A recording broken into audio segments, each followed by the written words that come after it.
Shalom Bapak Ibu, shalom semuanya. Judul renungan kita adalah perjanjian berubah.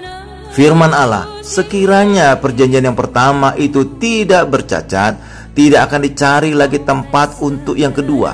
Sebab ia menegur mereka ketika ia berkata, sesungguhnya akan datang waktunya, demikianlah firman Tuhan, aku akan mengadakan perjanjian baru dengan kaum Israel dan dengan kaum Yehuda, bukan seperti perjanjian yang kuadakan dengan nenek moyang mereka pada waktu aku memegang tangan mereka untuk membawa mereka keluar dari tanah Mesir. Sebab mereka tidak setia kepada perjanjianku dan aku menolak mereka. Ibrani 8 ayat 7 sampai dengan 9. Perjanjian berubah. Perjanjian yang pertama mengacu kepada perjanjian lama, sedangkan perjanjian yang kedua mengacu kepada perjanjian baru. Jadi Allah menganggap perjanjian lama atau perjanjian Taurat bercacat, sehingga Allah membuat perjanjian baru. Bahkan Allah menolak bangsa Israel.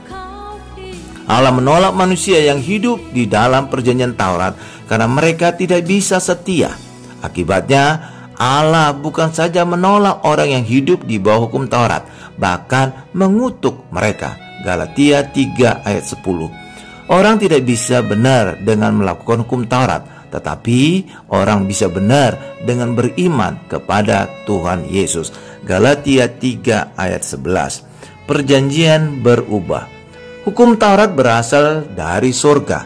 Karena itu yang cacat bukan Tauratnya, yang bermasalah adalah manusianya. Terhadap perjanjian lama ini manusia harus melakukannya, sedangkan hukum Taurat itu sempurna. Taurat itu kudus, sedangkan yang mengerjakannya manusia yang tidak sempurna, yang tidak kudus. Maka pasti gagal. Perjanjian berubah.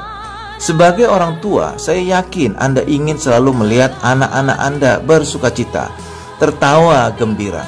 Orang tua ingin memberkati anak-anaknya. Orang tua dunia saja yang dicap atau tanda petik dicap Alkitab jahat, tahu memberikan yang baik kepada anak-anaknya.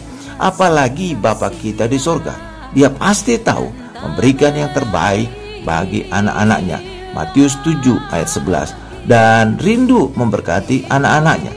Tetapi ketika orang hidup di dalam hukum Taurat, Allah tidak bisa memberkati, karena Allah setia dengan perjanjiannya. Itulah sebabnya dibuat perjanjian baru. Di dalam perjanjian baru ini Allah mengerjakan semuanya dan bisa memberkati manusia. Amin Bapak Ibu. Tuhan Yesus memberkati.